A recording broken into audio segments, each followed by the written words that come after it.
Guys, I wanted to do a short video today on soldering stations before I sell this one. This one is on its way out, and I'm just going to do a quick down and dirty with my cell phone on this, and it's not going to be too long. I just wanted to cover something real quick.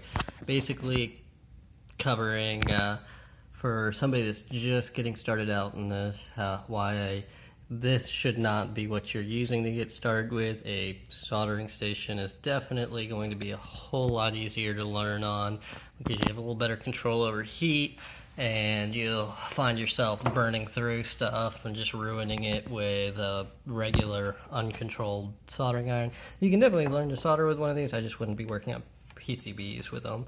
Great for connecting two wires, great for working on a car, but not the best for your workbench. But yeah, if you're just getting started out, my recommendation would be one of these. This is just a cheap Chinese Kissinger,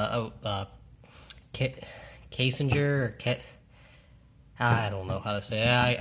I'm not even going to guess. But it's the AliExpress soldering station. It'll use the Heiko T12 or T15 tips. Really good entry-level unit. There's a ton of videos out there that compare these two, and will definitely tell you that this is a good entry-level soldering station. This is my first soldering station I ever bought. It's a Heiko 888 Delta.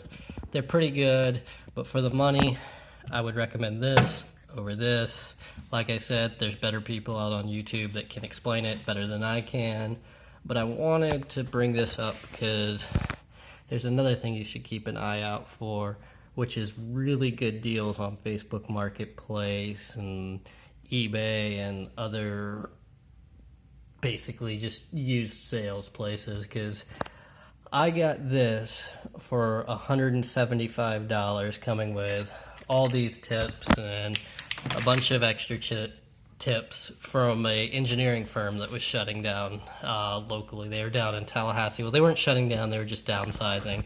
But it came with everything you see here, the JBC with the pen, with a tip, and all of these used tips, and all of these brand new tips for $175. There's probably $100 worth of tips there.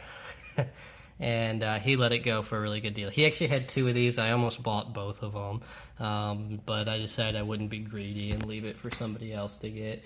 So I just want to cover the fact that if you're just getting started out, definitely I would suggest something like this, because those T12, T15 tips, they heat up a lot faster.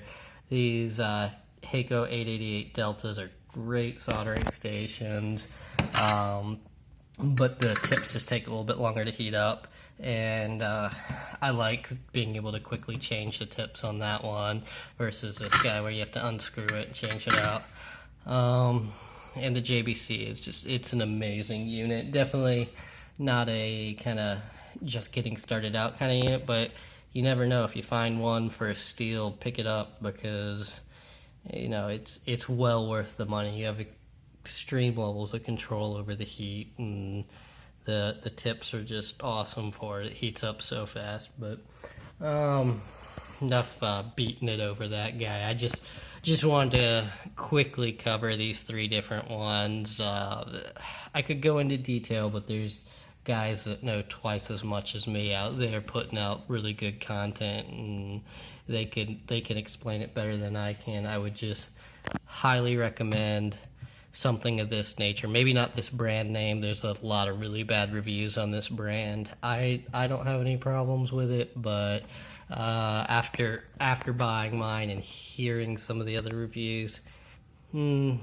knows? Mine works good. It's not giving me any problems, but other people have had issues with it.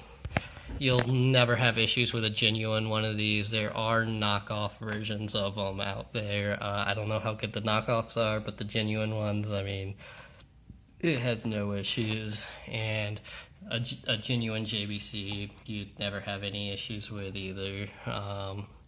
And I mean, yeah, that's not for your workbench. That's for working on a car.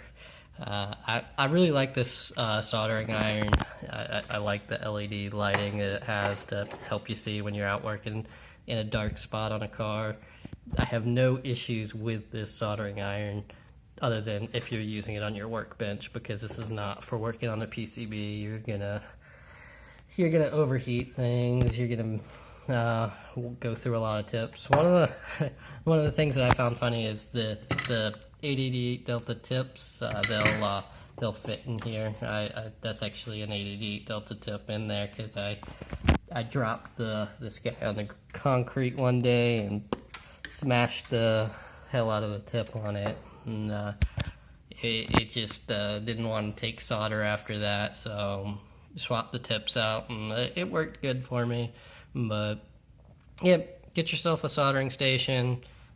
I recommend something of this nature, but keep an eye out for good deals like this. Alright, I hope y'all enjoy. Sorry for the shaky footage on my cell phone. Bye.